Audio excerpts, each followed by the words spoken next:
Hello everyone, नमस्कार। कैसे हैं आप? आज के इस वीडियो में हम जानेंगे एंडोस्कोपी रिपोर्ट के बारे में। एंडोस्कोपी रिपोर्ट को क्यों कराते हैं, कब कराना चाहिए, इसके बेनिफिट्स क्या हैं। अगर आप एंडोस्कोपी रिपोर्ट कराने जाते हैं तो आपको क्या सावधानियां रखनी पड़ेंगी। क्या आपको खाली पेट जाना पड़ेगा या फिर आप खाना खाने के बाद जा सकते हैं।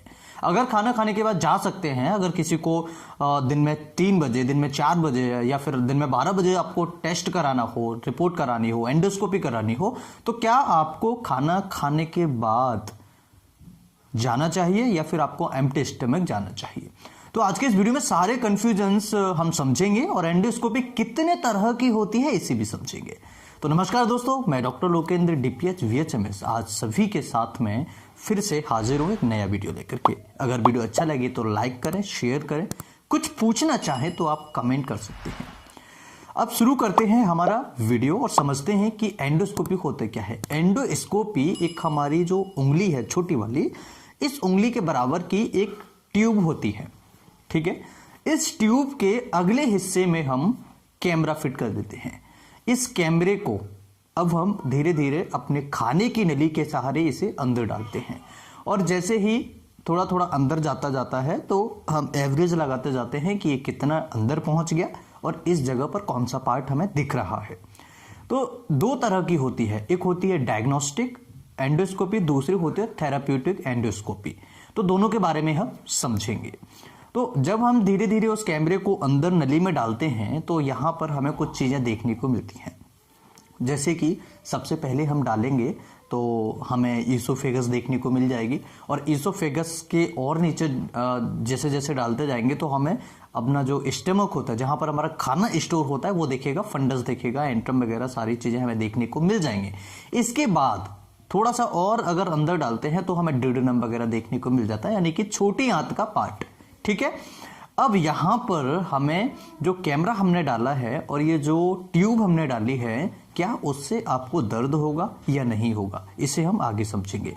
अब टाइप्स इसके समझ लेते हैं। 2 टाइप्स मैंने आपको बताए, पहला होता है डायग्नोस्टिक और दूसरा होता है थेराप्यूटिक।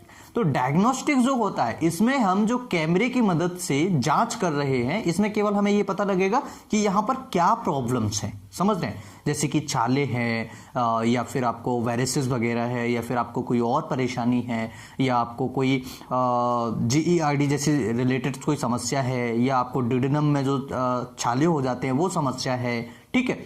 दूसरा, इसको हम क्यों कराते हैं कि अगर हमें मान के चलिए बायोप्सी लेनी हो, अगर किसी का टुकड़ा लेना हो तो हम उसको टुकड़ा निकाल सकते हैं और बीमारी का हम डायग्नोसिस बना सकते हैं। डायग्नोस्टिक के लिए हम इसे यूज कर सकते हैं, ठीक है।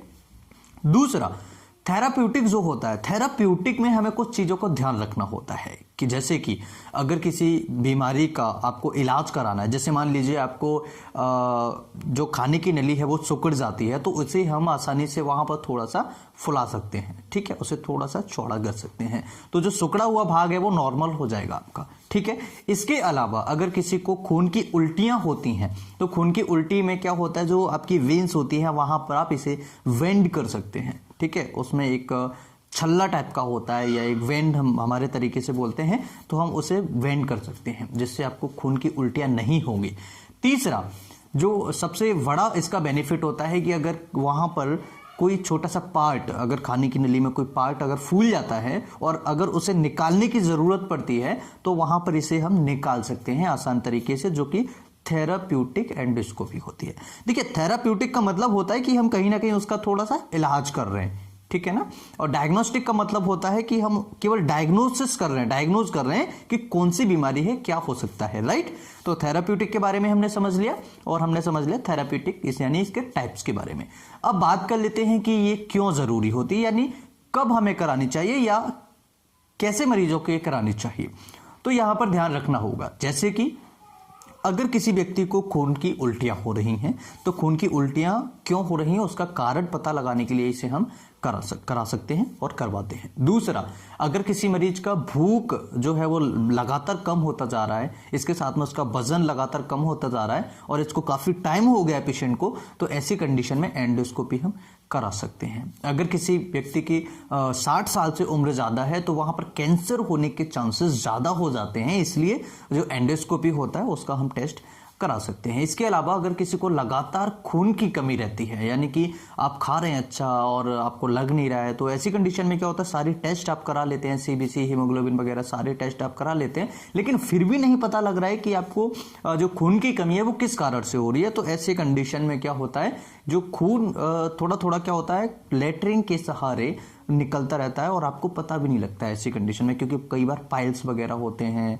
ठीक है, या कोई अन्य बीमारियां, छाले की बीमारी होती है, तो वहां से थोड़ा बहुत ब्लड जो होता है निकलता रहता है। तो ऐसे सिचुएशन में आपकी एंडोस्कोपी कराई जा सकती है।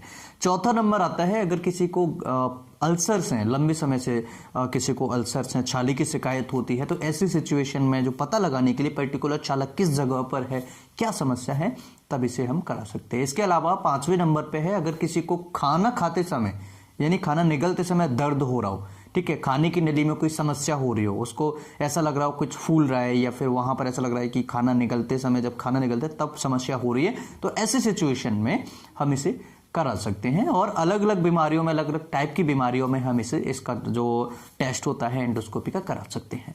अब एंडोस्कोपी टेस्ट कराने से पहले हमें क्या क्या सावधानियां रखनी होंगी, तो सबसे पहला होता है, अगर मान के चलिए हमें सुबह टेस्ट कराना है, तो शाम को जो हम खाना खाते हैं वो खाना हम सुबह मॉर्निंग में फ्रेश हो जाएंगे, यानी कि स्टूल पास आउट कर देंगे, तो हमारी जो जीआईटी होता है, जो हमारा खाने की नली होती है, स्टमक होता है, वो खाली हो जाता है, ठीक है। तो ऐसी सिचुएशन में जो हमारा खाना होता है वो निकल जाता है और हमारा जो स्टमक, जो खाने की नली होती है, वो पूरी तरीके से खाली हो जाती है। तो 6 घंटे के बाद आप अपने इस टेस्ट को करा सकते हैं, यानी कि जैसे हम अभी खाना हमने खाया तो हम सुबह आराम से इस टेस्ट को करा सकते हैं, ठीक है, क्योंकि हमारा टोटली खाना निकल चुका है, हमारा जो स्टमक है, जो नली है, वो पूरी तरीके से साफ हो चुकी है। इसके अलावा अगर जैसे मान के चलिए सुबह कोई नाश्ता करके जाता है, जैसे मान के चलिए मुझे 1 बजे टेस्ट कराना है, तो मैं 7 बजे अगर नाश्ता कर लेता हूँ, कुछ थोड़ा बहुत अगर खा लेता हूँ, तो कोई परेशानी नहीं है, 1 बजे आप जाकर टेस्ट जो है आप करा सकते हैं। इसके अलावा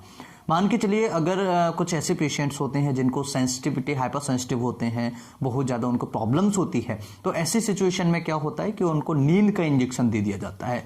तो ऐसी सिचुएशन में अगर आपको नींद का इंजेक्शन दिया जाता है तो आप उस दिन ड्राइविंग ना करें, बहुत ध्यान रखें बहुत ज़्यादा। और इसके अलावा आपको 2-3 घंटे के लिए हॉस्पिटल में रखा जा सकता है, ठीक है, इससे ज़्यादा समय के लिए भी रखा जा सकता है हॉस्पिटल में, क्योंकि उसका जो नशा होता है इंजेक्शन का, वो थोड़ा सा कम हो जाता है और आप आसानी से घर जा सकते हैं। लेकिन सेल्फ घर नहीं जाएंगे आप, ये आपको ध्यान रखना होगा, आपके साथ में कोई ना कोई अटेंडर होना बहुत ज़्यादा जरूरी है, और ड्राइविंग उस दिन आप नहीं करेंगे।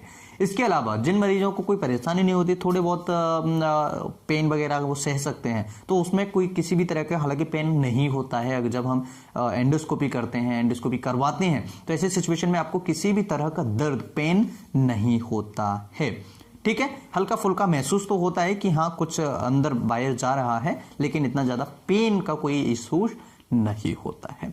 तो काफ़ी सारी टेस्ट जब हम करा लेते हैं तब हमें बीमारियों को नहीं पता लगा सकते, बीमारी को पता नहीं चल रहा हो, तो ऐसी सिचुएशन में आप आसान तरीके से अपने जो एंडोस्कोपी की मदद से आपकी जीआईटी, आपके खाने की नली से रिलेटेड सारी बीमारियों को समझ सकते हैं। मुझे लगता है कि एंडोस्कोपी से रिलेटेड सारी जानकारी, सारे कन्फ्यूजन्स आपके पूरे क्लियर हो गए होंगे। अगर वीडियो अच्छा लगे तो लाइक, शेयर एंड सब्सक्राइब करें। अगर आप हमारे नए चैनल पर विजिट नहीं किए हैं, डॉक्टर लोकेंद्र ब्लॉग पर, तो आप वहां पर जाइए, वहां पर भी अच्छे अच्छे फैक्ट्स, हेल्थ से रिलेटेड वीडियोस, मेडिकल से, स्टडी से रिलेटेड वीडियोस में अपलोड करता रहता हूं। फिर मिलता हूं इसी तरह किसी नई वीडियो में, तब तक के लिए सपोर्ट कीजिए। नमस्कार, thanks for watching, have a nice day.